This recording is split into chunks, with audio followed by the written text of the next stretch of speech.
excited about. I was asking that. Yes. Do some quick introductions, and then I have. It's open. It's always open on my tab. That's why then I always start hearing it because okay. So I'm Katie Topple. I am a K-5 English Language Development Specialist and one of the co-founders of ELL Chat Book Club. And I just have to say before other people introduce, I just got back from the SciUp conference and it was so exciting to hear ELL Chat Book Club from other people.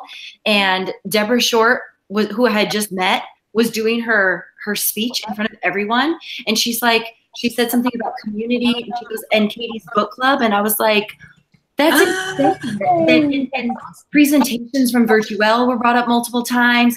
Carousel, boosting achievement. Like our people are being brought up and talked about as, and referenced as credible, you know, great sources of information. And it's so exciting. It's like, this is, I remember telling Carol, this is a movement. I mean, it's free PD and it's such a great community of people. And I said to her, like, I feel like we are going to change the world. It's amazing. It's just, I'm so proud of us. And Larry Ferlazzo threw out like, oh, thanks, Katie. It's not even me, it's us. Like if nobody joined me for the book chat, it would be lame, but it's joined by so mmany incredible people and keeps building momentum. And so thank all of you for being part of it because we really have created this amazing thing. And I'm so proud of it and so happy that it's continued and so many wonderful, amazing, talented people choose to be part of it. So thank you for that. And with that, let's introduce ourselves, all of you amazing people who have joined. Emily, do you want to go first? Yes, I'm sorry I have to whisper, but everyone is already asleep.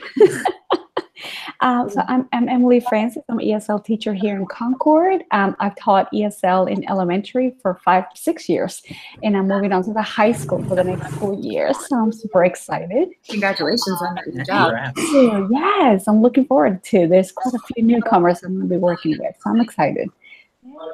Awesome. Chris?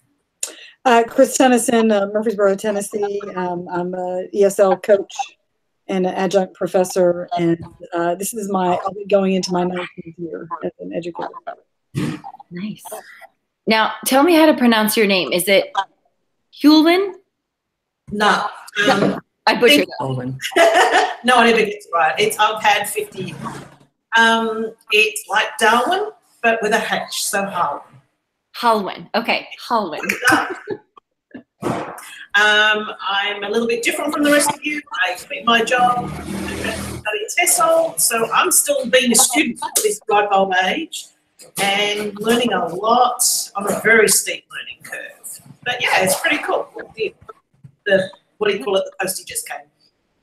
Good. Thank you for joining us again, all the way from Australia. No worries. And Justin? Yeah, I'm Justin, and I'm the ELD coordinator here in Chiang Mai, Thailand, and it's my second year teaching ELL, and I'm also a ELL co-teacher for the elementary school as well. Thanks for joining us. Michelle? Hi, I'm Michelle Shorey, and I live in Louisville, Kentucky, and I'm an ESL coach here as well for secondary. Awesome. Thank you. Bailey, do you want to go next? Me? Yeah, go ahead. Okay. Sorry, my internet is lagging a little bit. So it's a little slow for some reason tonight. Shaylee Santiago is my name. I'm in Ames, Iowa. I'm an ESL instructional coach. I work across the district, so K-12. Welcome. And Sarah? Hi, I'm Sarah Anderson, and I was an ESL teacher for the past 10 years, but I just got a promotion to AP for an early childhood school. So I'll be trying that new adventure. Awesome. Congratulations. Is that brand new? Is that something you just found out? Yes, it's been announced probably about 2 weeks now. Okay. Congratulations. Awesome. Thank you. Did we get everybody? I think so. Okay, so before we start chatting about Refugee, I want to do two things. One is to announce that tomorrow at 9 a.m. Pacific time, I'm going to do the giveaway for this round. And I decided, I think that many of us did not actually make it to the end of our game board, but because everybody's been participating, if you've been participating, if you comment on my tweet, I'll put your name in the hat. And I want to tell you some of the prizes.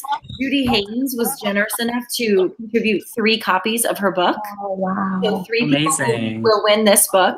And we haven't decided for sure to do this for the next round after EL Excellence Every Day, but it's one of the books that that will be on our short list to vote for. So 3 people will win this book.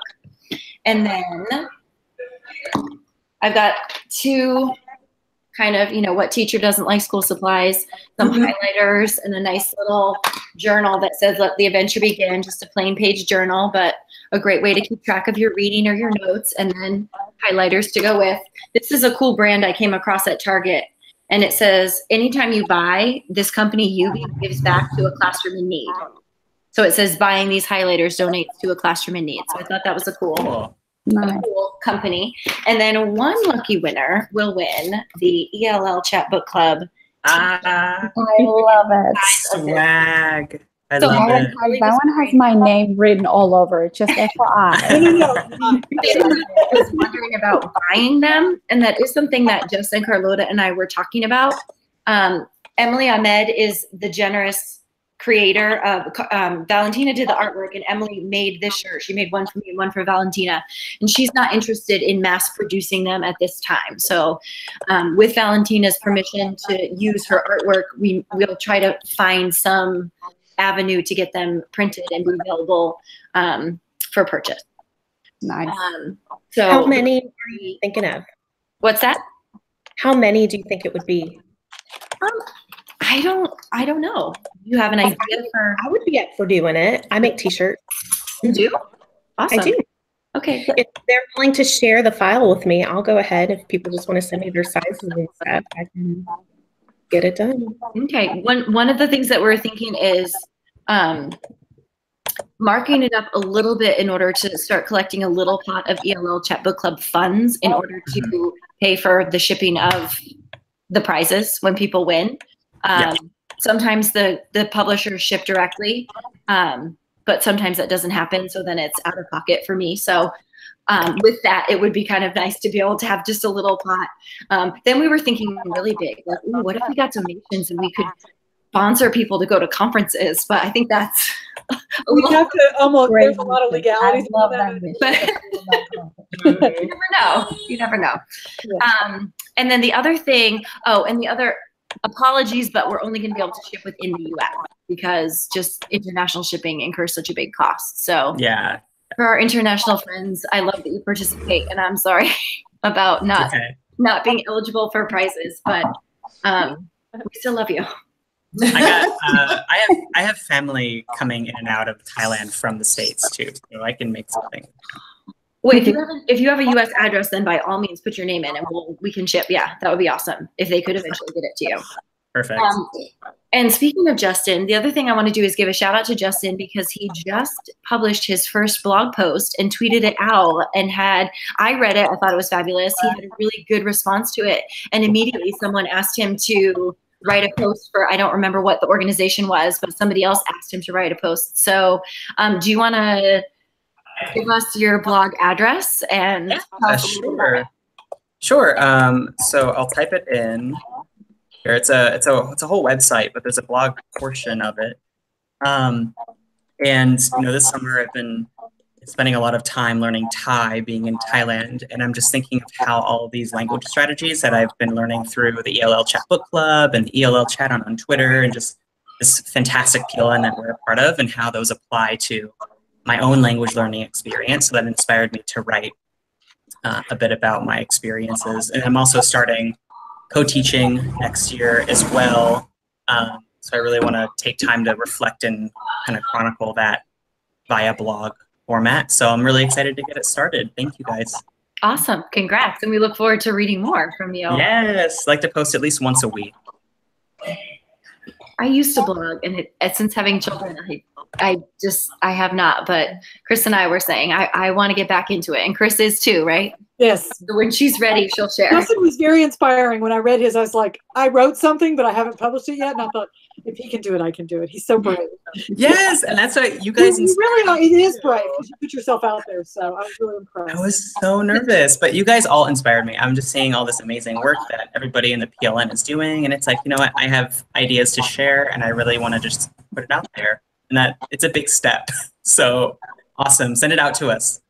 The thing of it is, though, is it feels so personal, so it's hard to share it. But because it's so personal, that's why it's so compelling to read. So it's kind of, it's worth it because people want to hear your experience, and there's probably many, many people that will learn from it and really appreciate what you have to say. Because it's just when you blog, you can just be open and say what you think and really, kind of an honest approach. It's not the same as academic writing where you're trying to make sure everything is neat and tidy. It's your exactly. It's a reflection. Yeah. All right, so let's get to Refugee. What do you guys? I mean, now we finished it, so now we can talk about the ending and the amazing way that the characters were tied together. So, what were your feelings about the end of the book? Oh, can I be honest? Yes. My book got here like today. So I had to madly read and night notes, but luckily I'm a speed reader, and that was like, ooh, that reminded me of things I'd sort of started to forget about how tough some of my kids have done it, and how lucky I am that I haven't had to do it. But yes, it was very good, and I marked up pages because you can't see, but marked up pages so I don't accidentally go to the wrong bit. Did anybody anticipate that all three characters' stories would tie together at the end? Did you see that coming? I kind of thought it was like, okay, I can see this. Yeah. I can make these connections in the beginning, but they really tied together at the end, which I didn't expect. Did anybody pick up on? Oh, go ahead, Sarah. I was just going to say, I figured that they all tied together in some way. I think I must have read a review or something that said, see how they all intertwine. And so I was looking for it throughout the whole book, trying to figure out, okay, so is this one maybe the great grandparent of this one? And I like how even knowing that they were going to intersect at some point, I wasn't able to guess it. How about you guys, when you know how they did the chapters, Isabel, Joseph, and the other one in a row, and then all of a sudden Joseph just kind of drops out. He no longer has a chapter. Did you all notice that toward the end? And I thought, I didn't. What happened to Joseph? And then I thought, no. And when I came to it, when I'm gonna forget his name, ends up in Berlin, and the little sister. But I ugly cried. I literally ugly cried. I remember going, and my husband, what's wrong with you? But yeah, I think when Joseph's chapter went away, I think that was like, where'd he go? And my heart, I just stopped because I knew it made me cry. I finished it late at night, and I started crying as well. My poor husband was asleep, and he was like, what's going on? I appreciated, though, how the endings weren't these happy Hollywood, positive endings. It was very realistic. It's just there were a lot of sacrifices that were made, and these characters' stories reflected that. And I just really appreciated that. It wasn't some super positive spin. Everybody ended up, where they wanted to be and where they needed to be, but there was still a lot of fragments missing. And I think a lot of our students have that as well. They may have come from a different place, but their life is far from perfect. Yeah, I feel the same. And while I got so emotionally invested in the characters and I wanted them to all have happy endings, I really appreciated that they ended it the way that they did. But the one thing that bothered me was, what about Hannah? I know. That was the thing that got me the most. Was I almost wanted something kind of follow up on, just to see what happened with that.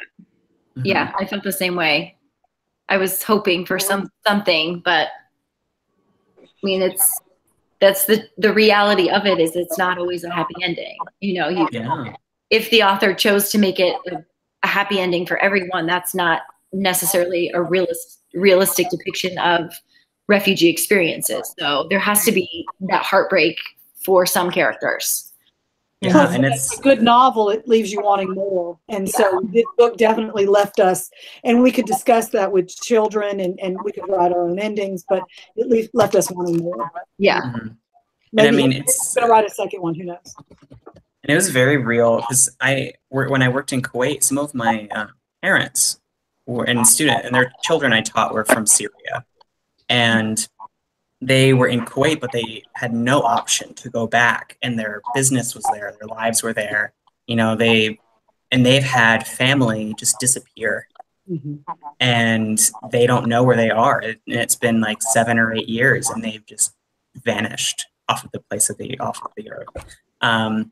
So it kind of hit home in that respect. That is what happens. It's legit what happens. I had a student from Thailand, and they came over here, and her father wasn't able to come because he had fought with in the Korean, some sort of fighting group that was barred from coming in, and he knew that when he sent his family over, he would never ever see them again. And so he's somewhere near you, but you know, it's those things where they make those sacrifices and those family breaks.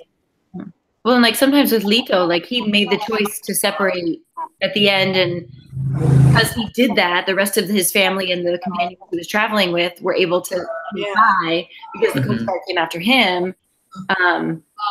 So sometimes it is a conscious choice, and it's not just that circumstance of being separated. But I mean, and I guess even with Hannah, that Mahmoud consciously decided in that moment that he needed to do that to save her. And so it's, you know, we're so used to hearing right now in the news about families being ripped apart, and it's not intentional, but sometimes they do have to make that choice. And then we saw the guilt that Mahmoud had, that he was feeling like his mom would forever blame him for giving away his sister. And that you could tell was tearing him up until he kind of confessed that to his mom. And then she reassured him that she understood.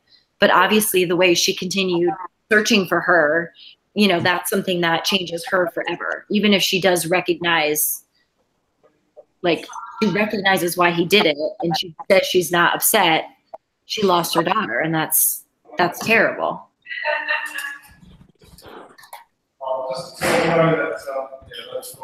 Something else, another connection that I had to being at the SIOP conference was that I went to, sorry, my TV keeps popping on. I went to a session that was effective sheltered instruction strategies for SIFE learners, and the presenter was Judith O'Laughlin, and she has a book out that's also about SIFE students. I remember her chiming in when reading boosting achievement.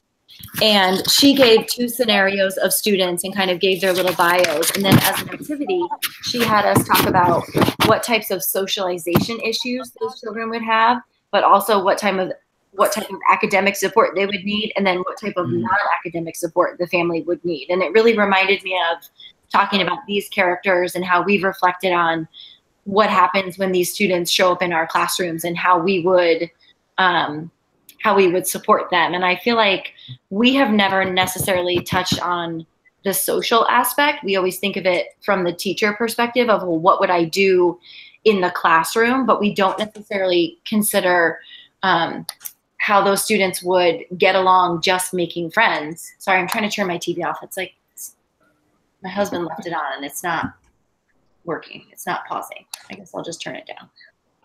He's watching Flipper Flop. It's distracting. But anyway, I thought that was a really cool way to kind of break it down because, you know, we talked about the things that we would do in the classroom, but then we also talked about what kind of non-academic supports in terms of counseling or medical needs or clothing or food or things like that the families might need. And then also just how we could support them in functioning kind of within the school system, because middle school and high school is hard enough for everyone. Never mind students who come in with all of this trauma and history that's just so scary and terrible and heart-wrenching and all the things that they've been through. I went to a session on trauma at our conference from a researcher at MTSU. And I don't know if you guys have ever heard of adverse childhood experiences. It's called ACEs. I highly recommend you look it up. It's from the Centers for Disease Control, and it's not geared toward refugees, but it lets you know about how adverse childhood experiences affect students and how that can play out in the classroom. And the really weird part about it, it was done in the mid-90s, and they were studying obesity. And through their study of obesity and why children become obese, they learned a lot about these adverse childhood experiences. And it's through the Centers for Disease Control and Prevention, and I've got it pulled up, which I could actually put it in the chat. Yeah. That'd be great. Thank you.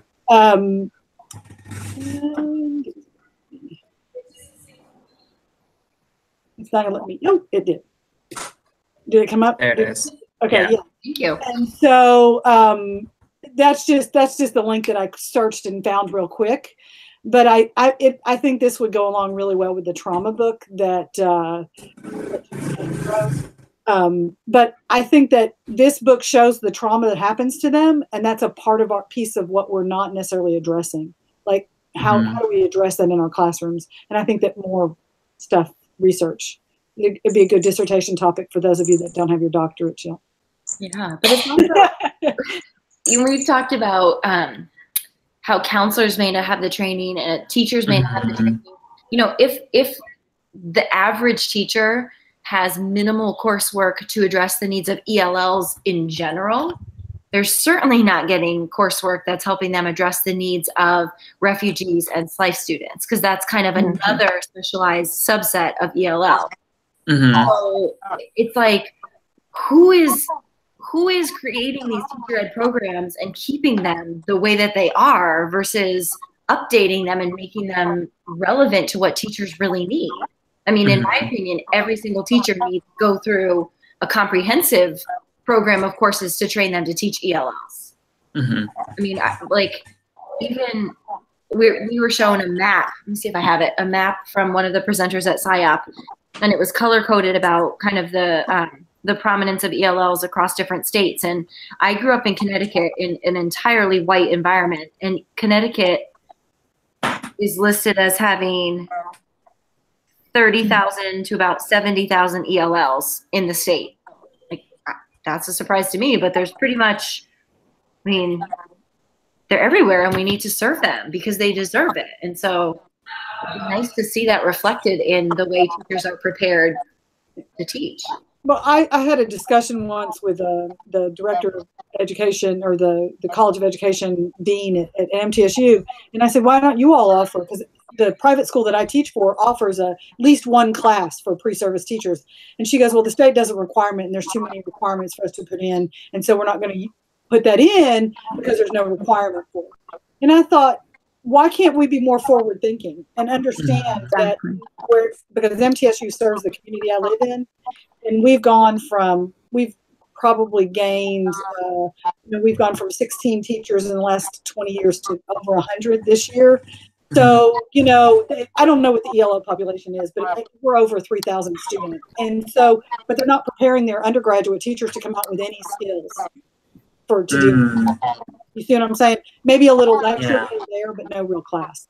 So that's so unfortunate, because we all know that, teaching for language learners, a majority of those strategies is just good teaching practice in general. So it's not like you can't not use these strategies.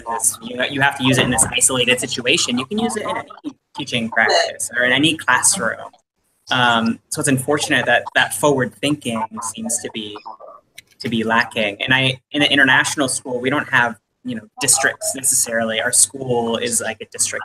Every school has a superintendent, which is really kind of interesting.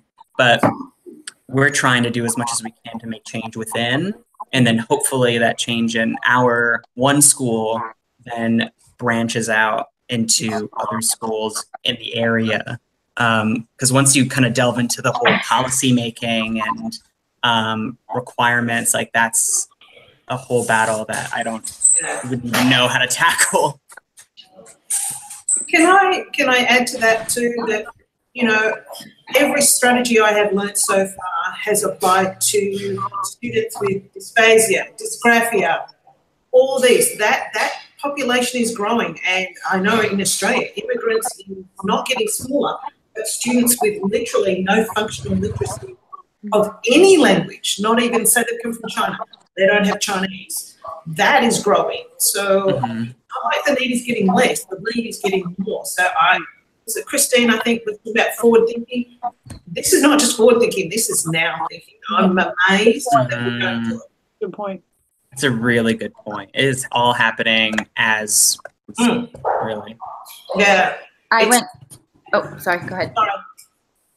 I went to Jana Echeveria's session on RTI at the SIAP conference, and she was talking about how, you know, the main emphasis is on tier 1 and the general instruction that everybody gets, and that really that's where we want to put our money and our emphasis, because the better tier 1 is, the less interventions you need. And she was talking about, you know, the tier 2 interventions are more costly, and it's so valuable to invest that energy and that focus in tier 1. And so why are all teachers not trained in SIAP? Because, you know, I mean, granted, it's the SIAP conference, so of course they're going to promote it, but it is research-based, and it's been around for a long time, and it's legit. It really, truly works and is for all students, not just ELL. So why is that not something that is more, you know, why is it not incorporated into just gen ed teaching programs? I posted a link that somebody had tweeted a long time ago, but it was really interesting.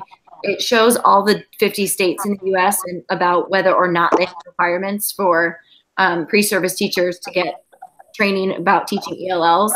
And there's 35 states that don't. Say it again.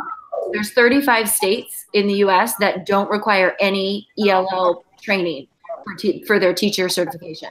And Tennessee is one of them. And Oregon is another one. No, see, but it's so funny because Arizona requires you to have SEI instruction and all this, but it's one class. Yeah. Right. And it was like in my undergrad, it was the most, this is a BS class. Yeah. Like this doesn't really help me. So if there is, like in Arizona at least, the requirement is not as extensive as it needs to be, especially, and that's Arizona. Right. You know, that has a huge English language learner population. So it's just like, it definitely needs to be more extensive to get teachers better prepared. Yeah. Well, in the ESOL endorsement program that I'm teaching in, there's one class on language acquisition and development. There's another class on instructional methods.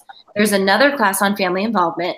There's another class on children who are ELL and SPED. There's another class on program designs and models. That's 5 that I'm right off the top of my head, and I'm pretty sure there's more. So that's amazing. How can you condense that into one? And also, why is that not part of every teacher's repertoire to know those things? Because family involvement is huge, and that's part of ESSA. So it's interesting. I actually had a student teacher at my school who was telling me about his ESL class in college, and all of a sudden it occurred to me that I did not have a class on how to work with ESL students when I was in college. And so I asked for the contact information for his professor, and my goal was to get in touch with them and to tell them about this. And so I reached out to a couple of them and I said, hey, I just wanted to let you know that there's this great community online of people who work with ELLs, and I would like to come. I can talk to your class and just tell them how to get involved. And I did have one of the professors get back to me, and she was super sweet and said that Twitter is a little beyond my time. She said that she doesn't do any kind of technology whatsoever, but she said that in the classes, she noticed that the students don't really have a passion for that because they don't even really know what that is yet. And they're all kind of figuring out what it is that they want to do once they get jobs.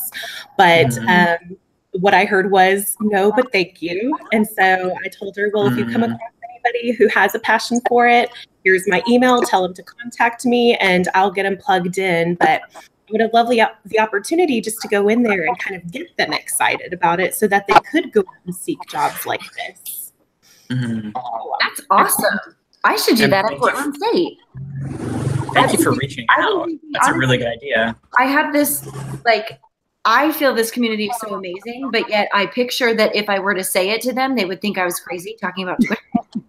Because I think for people who aren't on it, they just don't realize. And I've had people who I've shared in my district just be not responsive because it's Twitter, and they think it's, you know, where you're going to hear about Beyonce, not where you're going to get legitimate professional development. So there's a disconnect, but that's a great idea, because I do. Well, I gave a session, and I did not call my session Twitter. I called it Professional Learning Networks or Collaboration in the Digital Age, because I knew if I put Twitter in the title, go. In fact, I had one woman that came in. She goes, "Well, I didn't know this was about Twitter, and I don't do Twitter." And by the end of the session, Elizabeth Proctor, who's a local student and who's on our Twitter chat, I don't know if she tweets as EJ.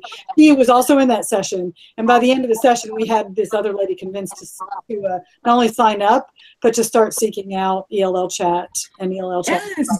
That's how I got connected. Show them how passionate we are, because we're all so passionate. Yeah. You pull people in, and we really have to pull them in one at a time, because then they pull in this friend, like the old hair commercials. You know, they pull this friend and this friend and this friend. You know, yes. So, that's how I got plugged in. I saw Tan speak at a conference earlier this year in Bangkok, and I was like, "What is this? Okay, what is this Twitter thing? I don't do Twitter.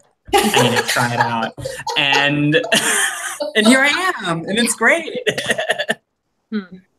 I'll tell you, at the end of the conference, Jana Echevarria offered for me to share a car with her to the airport. So if that doesn't speak volumes about, which it didn't work out, but that's another story. But that speaks volumes for how connected the authors are, because Carlota and Jess and I were like welcomed with open arms by these three renowned women who have penned amazing books. I mean, it's incredible, and it's literally because of this book chat. That's it. And it's amazing that authors that we think are so on a pedestal, they're regular people, and they're happy to interact with people who are passionate about their work.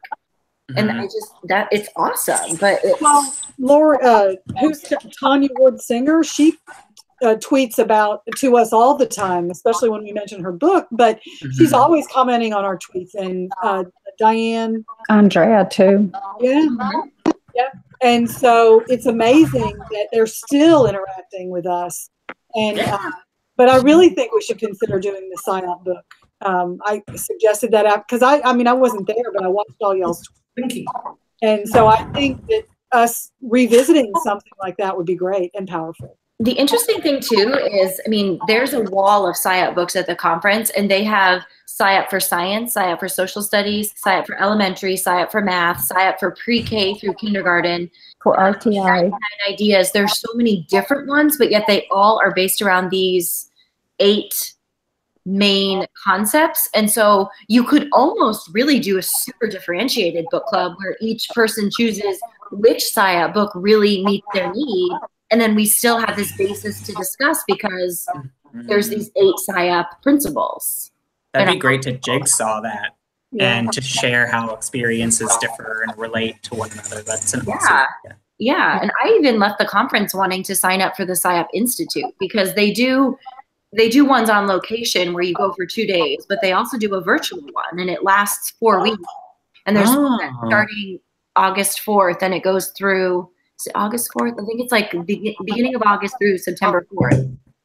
And it's $300, which I think is a really reasonable price. That's how much a conference is more than that.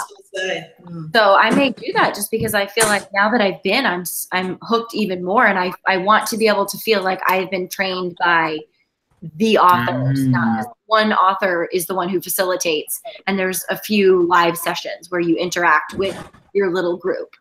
So I think that would be awesome. I may do that, but I would say at this point, the Teaching to Strengths is on the short list, and we'll say SciUp as an umbrella is on the short list. And then also there's another silence book, Pathways to Greatness, that will probably be on the short list. So it'll be really hard to choose, but Well, just because they don't get chosen this one time, does that mean they don't come off the short list, or do we ever revisit some of those? No. Yeah. And really, I mean, I could just say I want to do we could. I like to get everyone's vote, but you know, there is no rule of how it has to work. We could take them in order and do them 1, 2, 3, and not add new ones. We could do whatever we want. Well, I still think Culturize would be a great book for us to revisit as well. That's a real. I don't know. That was on our short list last time. That's a really great book as well. Which one? Culturize. Oh yeah, that was another good one. It's a really good one. Mm-hmm. Yeah. But my thing is, every time they come up on the short list, even if we don't read it, I don't know about the rest of y'all, but I was like, well, I've read that one and that one, and I go through and I try to put them in my cart at Amazon, you know, but I don't buy them necessarily, but they sit there until I have the money to buy those things and time to read them. I don't know about y'all. Yeah, my Amazon cart gets, like, for every book I read, I add 5 more books to it. Yeah. It's kind of ridiculous. It's a good I added that Project Book Lit, or that Project Lit community that I've gotten involved in. I probably have 50 books in my cart right now. You can get a lot of those through the library, though. I can, but I like to buy them. I'm a book owner. So. Yeah, I know, me too. But there's a lot. I have like bookshelves all over my house. There's a lot of wait lists for those probably because of that Project Lit community and their new books. And they're very well received. But the 6 Principles by TESOL is also one that will probably be on that short list. That's Deborah Short presented on that at the conference. This one. Yep. Yes. I bought it at TESOL when I was at TESOL because they were promoting it. And so it was you got a discount for being there. So I haven't read it. I won my copy during Valentina's presentation. Oh, there you go. I picked up a bunch of the little pamphlets that they gave away, and they gave them away free, and I gave them out to a conference that we did earlier. That one, I don't know if you guys can see this because it's a screenshot on my phone, but they have this graphic, and in the center it's a circle, and in the center it's know your learners. I mean, that right there I love, because that really is the essence of everything. You really can't do a tremendous amount effectively if you don't know your students. Yeah. I feel like we've gotten off topic, but it's such a good I know, it's okay. I have Judith's book. I also bought this Students with Interrupted Formal Education, the one that you were talking about, Laughlin's book. I think they actually published this about the same time Boosting Achievement did. Yeah. So yeah, but that tells you how I buy books and I don't always read them. My stack is really big right now, and as soon as my grading is done for my PSU summer course, I'm just gonna dive in. But I'm kind of having to keep it on the back burner because I have grades. I have a class start soon, so if I don't lectures to plan and things. Any other thoughts about Refugee? I don't even know where mine is. I think I left it in my purse. Class. I wanted to know how people were answering questions 3 and 4 from this week's questions, and I kind of started looking back in the Twitter feed, and I couldn't get back that far. But just like, what can we do to call for support for the treatment of refugees in the world, and how to help our students take action also. So I'm really curious to hear what you guys thought of those 2 questions. I actually have not gotten to questions yet this week because of the presentations that I had to do.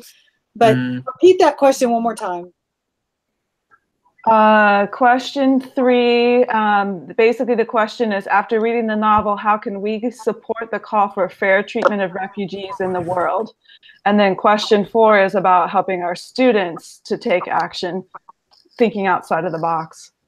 Well, I think of Mahmoud, and he said that it was dangerous to be invisible, that he always thought it was important to be invisible, and then he decided that he needed to be visible. And that's a good point. So that's where you need to start. We need to be visible as teachers, and our kids need to be visible. When Jim Cummins presented, he did something that was really cool. I'm looking at this slide because I took a picture of it. At the top of the slide, it said multilingual top student or stateless undocumented ethnic minority alien. He talked about one of the boys who was stranded in the cave. And he says, so I'll read you the little thing. It says, Abdul Saman, 14, has never been a stranger to peril. At age 6, Abdul had already escaped a territory in Myanmar known for guerrilla warfare, opium cultivation, and methamphetamine trafficking. His parents slipped him into Thailand in the hopes that proper schooling would provide him with a better life than any of his illiterate, impoverished family. And then he says that this boy, proficient in English, Thai, Burmese, Mandarin, and Wa, I think it's pronounced, he politely communicated to the British divers his squad's greatest needs, such as food, clarity on just how long that they had stayed alive. So it's just a lens. Is he this refugee, this illegal alien, or is he a highly literate and intelligent child, I mean, he's 14, who was able to negotiate with rescuers to help all of his team survive. It's a matter of perspective. And that perspective needs to shift. And that needs to go from that deficit perspective of they don't know English, they can't do this, they don't have that, to look at their strengths. I mean, we talk about that all the time, and that's something that is in all of our hearts. But when you look at the general world and how they view refugees and immigrants, it's not that. And it's primarily deficit oriented. And that's, it's the same child. And the leader of our country would look at that child as illegal, bottom line. An alien. And what he did was incredible, and that I just stories like that need to be out there. And it's like, it needs to shift the narrative. And I remember hearing the term counter narrative in learning about culturally responsive teaching and equity.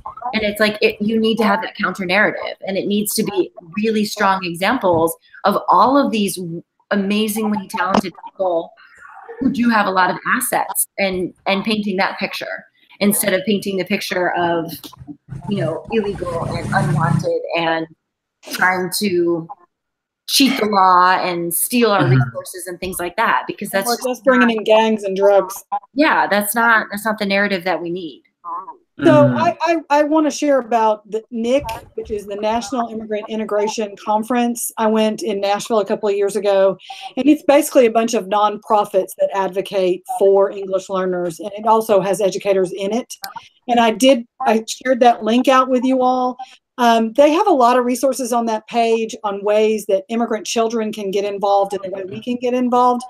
And then also TESOL itself, and I'm a part of the Refugee Concerns section, which is part of TESOL, and it's a great way for us to get involved. And you don't have to attend TESOL. You do have to be a member to get access to the page, but we do have a Facebook page. Because one thing I found out when I got involved with the Refugee Concerns through TESOL is I know nothing. I found out how little I knew. All I knew was what happened in my area, but what worldwide refugees, and then having everybody come on through ELL Chat and ELL Chat Book Club has been eye-opening. But there's so much going on in the world, and we have a great Facebook page for Refugee Concerns intersection. And the woman who runs that page is constantly sharing information. We have to be informed to know what's going on so that we can help inform other people. And then, do your all states have local immigrant groups? Like we have something called the Tennessee Immigrant and Refugee something coalition, and our students, a lot of our dreamers are active in that. So we have to find also the resources that are within our local community, and I'm sure there's a bunch in Thailand and Australia too. I mean, I don't have any of those, sorry, but there's just so many great things out there. So we have to get them involved. Turk actually in our state, because I live in a very conservative state, you don't want to see our political scene right now with the elections coming up. We have a governor's race coming up, and it's really very sad the things that are being said. So Turk is very active in trying to help change the mindset. I don't know, I've talked a lot. I apologize, but no, that's interesting. Thank you for sharing that resource. So one thing that I was thinking about, I set a lot of goals for myself. Like one of my goals that I set before school starts is I want to reach 1,000 Twitter followers, and I'm only 6 people away. I'm going to make it. I have a good feeling. But one of my other goals that I set for myself for this year was I wanted to reach out to my district has a group called the Frisco Education Foundation, and they provide scholarships for students who graduate from our Frisco schools. And so I wanted to set up for fun a scholarship for a student who had gone through the ESL program.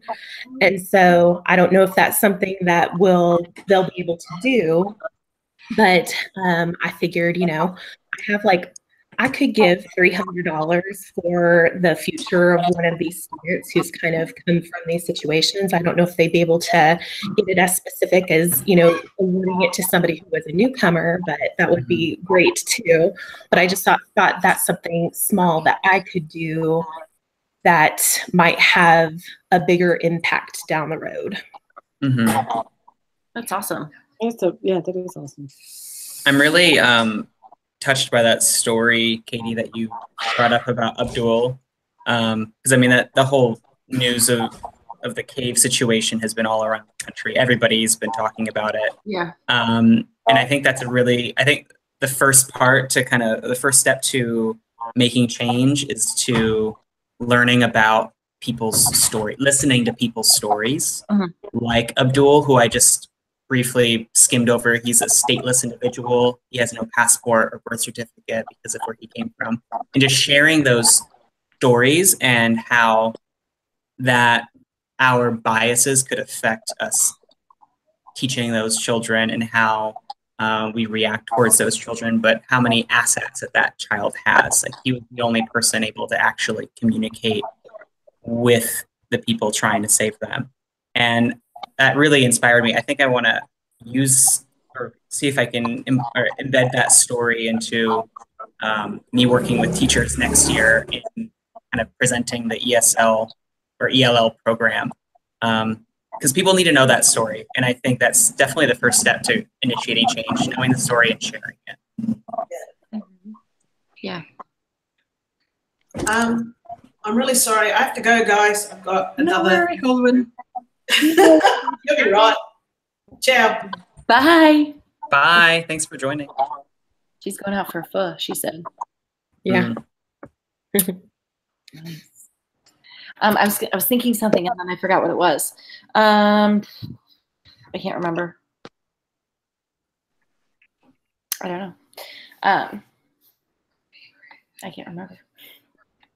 But I love how the back of the book had those ideas too of ways that you can get involved and help. It kind of brought me back to the quote that's on the front of the book where it talks about how some books are something good and some books are important, but this one's both.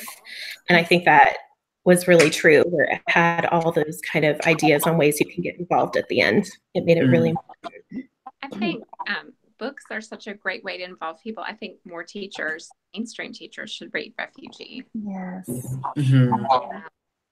Well, Emily, I mean, you know Ellen DeGeneres. Maybe you could call her. Yeah. Ellen have a book club? Yeah. Tell Ellen about ELL Chat Book Club. Yeah, bring us all on board. And our design. I mean, there's so many stories out there that people are sharing. And my husband is a writer and an artist, and for research, he's reading a lot of personal narratives by queer people of color, and just learning about their story and what they've experienced growing up in America or in Korea or Africa, all the places that he's been reading about. And it's just helped him understand these difficult concepts just from a different lens.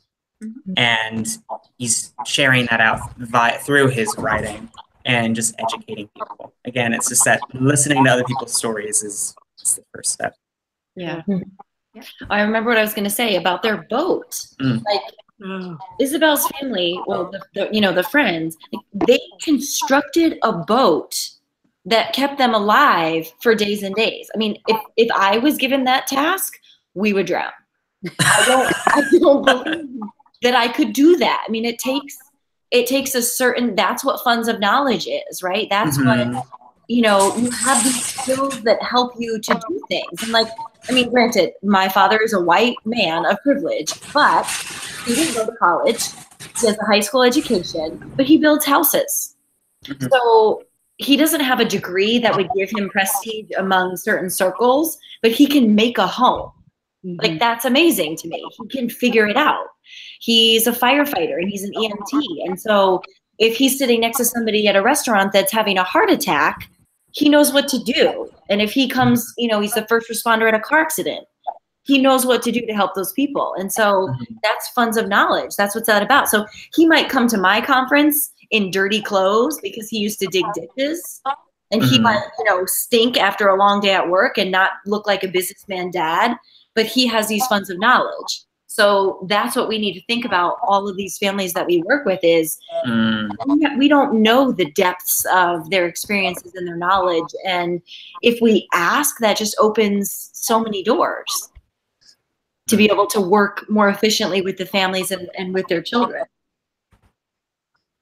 I was in a meeting today with other administrators gearing up for the fall, and we were talking a little bit about data, and I was reminded again about the power of a story to kind of flesh out the numbers, that especially as administrators, you're looking across the district or, you know, your whole school or whatever, and it's easy to forget the stories of the kids and the families that are behind those numbers. And so I think we need to have both sides to that so that we don't, you know, lose touch with the human side of the work that we do, especially those of us who maybe kind of bridge larger numbers of kids that we're working with. That made me think of something that's so true. And I'm picturing that Dibbles data wall that we have. Like, we have a conference room and each grade level has a pocket chart and the kids are divided into the greens, the yellows, and the reds. Their picture should be on that card because it is a human. It's not just a number. And sometimes, you know, I'll see it and I don't know every kid in the building. And when I read the name, I don't have a face to put with that child. I like that. They're green or they're yellow or they're red. But yet how powerful would that be to recognize just the people behind that? And, you know, in a meeting where you say, oh, well, Alejandra's red, but you see that face and you know what value Alejandra brings to the classroom or what Alejandra does in her free time. Maybe she's taking care of her younger brothers and sisters, and, you know, maybe she has a job after school, or maybe she's an amazing cook and her mom has taught her. Just, you know, something so that it's not just that, red, yellow, green. Because children are not colors. They're not numbers. They're not data. Numbers. They're people. And that's just like that infographic you showed us, where in the center is the student, and that's, you know, those things that seem little, just like attaching a photo to a piece of data, you know, speaks worlds to us. It sends a really excellent message saying this is a person and this person is at this level and this person has these strengths and we can get this person to this level by doing X, Y, and Z. But also, if you look at that chart and those red students are students of color and those green students are not, then there's something wrong with your system, right? But we cannot see that if the pictures aren't there. I mean, that would be really telling if you look at the data and you see that. That tells you that there's something inherently wrong with what you're doing if that's how it looks. Do you ever use the Vita learner portraits? Those are really good. Where it has the kid's picture in the middle. It's a template that Vita makes. And then all around it is the stuff like he loves graphic novels. He can play the guitar. He does this, but it's to look at kids with a can-do perspective and to see all of that. I use those in teachers a lot. They're really great. Vita learner portrait, and you're not looking at it. And also, I tried to Google it. My internet is funky tonight. Some on my phone, actually. But there's a quote, something about stories are data with a soul. And I love that. I like that. Oh, that's beautiful. Because I can't Google it. I'm gonna put it in the notes, and then maybe we could find a you know how quotes have, if you Google and you do an image search, there's nice images. That will remind me. That's something that we want to do as well, especially because we live. I teach in such a small school, is have those learner portraits. So again, it's just centering the student around everything that we do, and that they understanding that they do have lives and hobbies and assets that they can bring to the classroom. But if that information isn't available, then it's difficult for the teachers to know and understand. I'm putting a link for that. Stories are just data with a soul. It's a TED Talk. So I'm going to put the link to the TED Talk, but I bet there's an image somewhere that goes with it too. Okay. Oh, yeah. Are you going to tweet that out? I'm putting it. Well, I will, but I'm also putting it in our chat. Yeah. So now, can I ask a question? Does the chat archive, like if somebody were to view this video that wasn't part of it, do they see that? That's a good question. Is that like the show notes on a, when we did the virtual, I was able to go back and see all the notes. Yeah, okay. Just because I feel like those, that's a good. It is like the show notes, like Carol talks about her show notes. How if anybody mentions a resource or they say somebody's Twitter handle, it always goes in the show notes so that somebody could look it up. Yeah, I should. Okay, because we've put a lot in it this time. There's a lot of things to check out. Well, I need to go to bed, but I've enjoyed this so much. But I know I'm thinking I've got to get up early in the morning. I get to go babysit the grands. Oh, I think it's almost time anyway. Yeah. Well, thank you everybody for joining, and don't forget tomorrow at my time 9. So in Portland Pacific time, I'm going to do the giveaway, and you don't have to be watching to win, but I'll make sure that you make sure that you comment on my tweet because I'll take names from that. Yes, thank you for reminding me, actually. Yeah. Thank you. Because I know everybody wants to win a t-shirt. I know. That one is mine, Katie.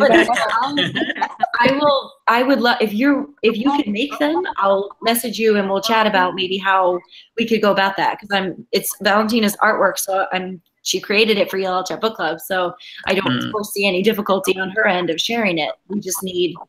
As long as people paid for shirts and shipping, I would volunteer my time and vinyl. So, yeah. Thank you. Awesome. Okay, we'll chat about that. That's cool. Great. Awesome. All right. Well, thank you for joining everybody. Good night. Thank you. Thanks for facilitating. See you. Bye. Bye. Have a good day, Justin. Thanks.